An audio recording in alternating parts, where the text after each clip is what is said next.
A reading from the book of Exodus, chapter 38. For burning offerings, he made an altar out of acacia wood. It was square, 7.5 feet long and 7.5 feet wide, and it was 4.5 feet high. He made the projections at the top of the four corners so that they formed one piece with the altar. He covered it all with bronze. He also made all the equipment for the altar: the pans, the shovels, the bowls, the hooks, and the fire pans. All this equipment was made of bronze. He made a bronze grating and put it under the rim of the altar so that it reached halfway up the altar. He made 4 carrying rings and put them on the 4 corners. He made carrying poles of acacia wood, covered them with bronze, and put them in the rings on each side of the altar. The altar was made of boards and was hollow. He made the bronze basin and its bronze base out of the mirrors belonging to the women who served at the entrance of the tent of the Lord's presence. For the tent of the Lord's presence, he made the enclosure out of fine linen curtains. On the south side, the curtains were 50 yards long, supported by 20 bronze posts in 20 bronze bases with hooks and rods made of silver. The enclosure was the same on the north side. On the west side, there were curtains 25 yards long with 10 posts and 10 bases and with hooks and rods made of silver. On the east side, where the entrance was, the enclosure was also 25 yards wide. On each side of the entrance, there were 7.5 yards of curtains with 3 posts and 3 bases. All the curtains around the enclosure were made of fine linen. The bases for the posts were made of bronze, and the hooks, the rods, and the covering of the tops of the posts were made of silver.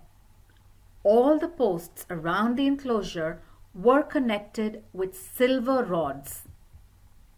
The curtain for the entrance of the enclosure was made of fine linen, woven with blue, purple, and red wool, and decorated with embroidery.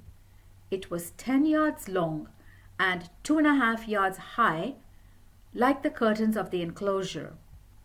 It was supported by 4 posts in 4 bronze bases. Their hooks, the covering of their tops, and their rods were made of silver. All the pegs for the tent and for the surrounding enclosure were made of bronze.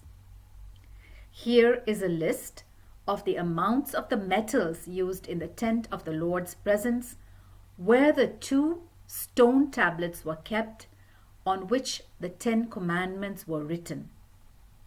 The list was ordered by Moses and made by the Levites, who worked under the direction of Ithamar, son of Aaron the priest.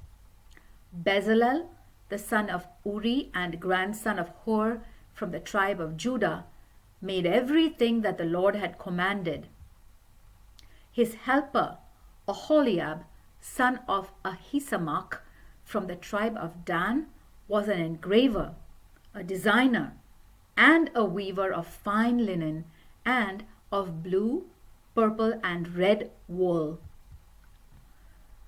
All the gold that had been dedicated to the Lord for the sacred tent weighed 2,195 pounds, weighed according to the official standard. The silver from the census of the community weighed 7,550 pounds, weighed according to the official standard. This amount equaled the total paid by all persons enrolled in the census, each one paying the required amount, weighed according to the official standard. There were 603,550 men 20 years old or older enrolled in the census.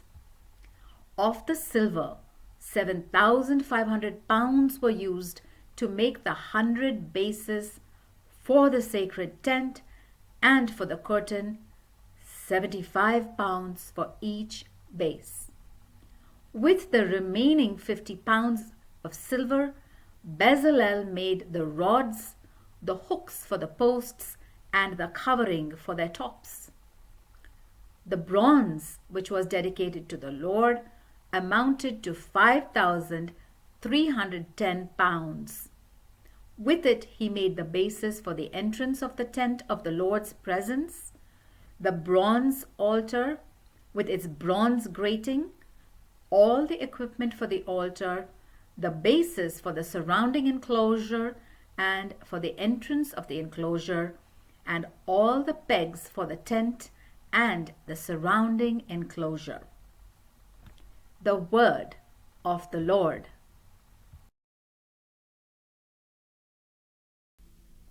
A reading from the book of Exodus, chapter 39.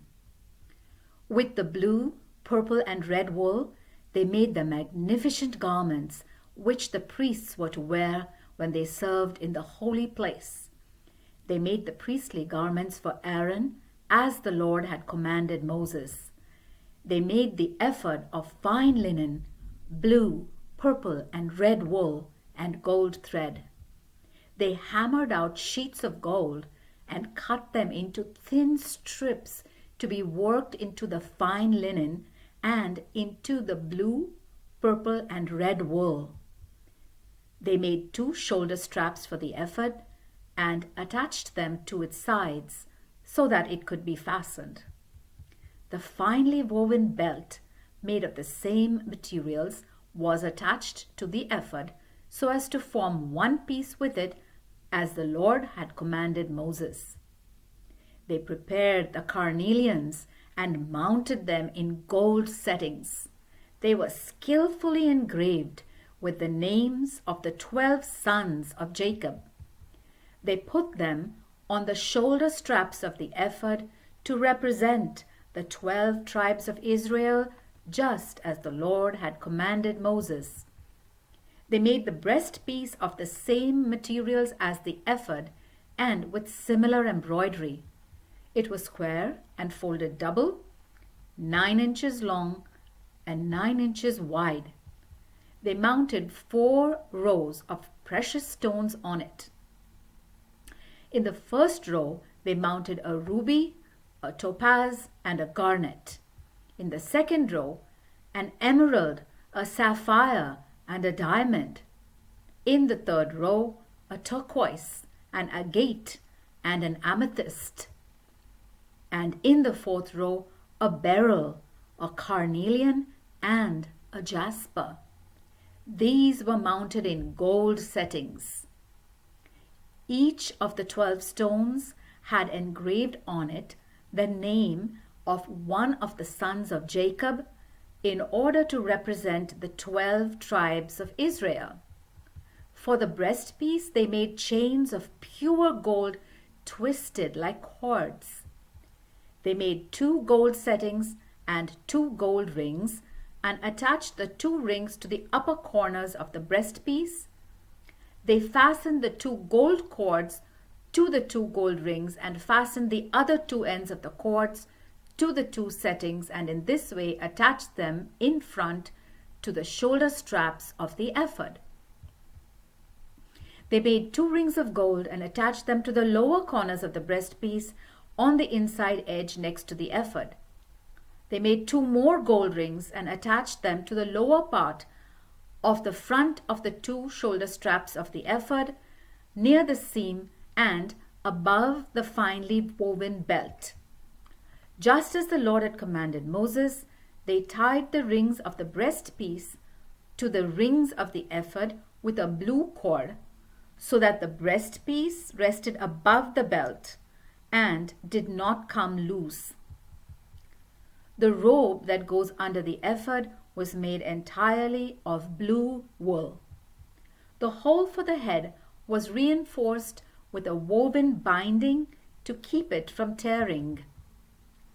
All around its lower hem, they put pomegranates of fine linen and of blue, purple and red wool, alternating with bells of pure gold, just as the Lord had commanded Moses. They made the shirts for Aaron and his sons, and the turban, the caps, the linen shorts, and the sash of fine linen and of blue, purple, and red wool, decorated with embroidery, as the Lord had commanded Moses. They made the ornament, the sacred sign of dedication, out of pure gold, and they engraved on it, "Dedicated to the Lord." They tied it to the front of the turban with a blue cord, just as the Lord had commanded Moses. All the work on the tent of the Lord's presence was finally completed. The Israelites made everything just as the Lord had commanded Moses. They brought to Moses the tent and all its equipment, its hooks, its frames, its crossbars, its posts, and its bases, the covering of ram skin dyed red, the covering of fine leather, the curtain, the covenant box containing the stone tablets, its poles and its lid, the table and all its equipment, and the bread offered to God, the lampstand of pure gold, its lamps, all its equipment, and the oil for the lamps, the gold altar, the anointing oil, the sweet-smelling incense, the curtain for the entrance of the tent,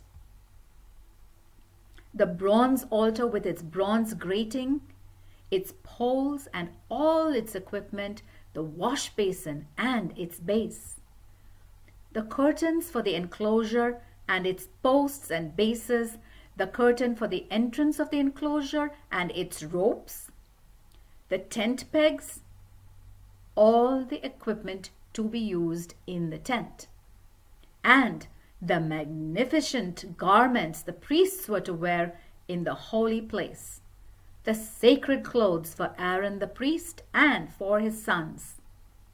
The Israelites had done all the work just as the Lord had commanded Moses. Moses examined everything and saw that they had made it all just as the Lord had commanded. So Moses blessed them. The word of the Lord.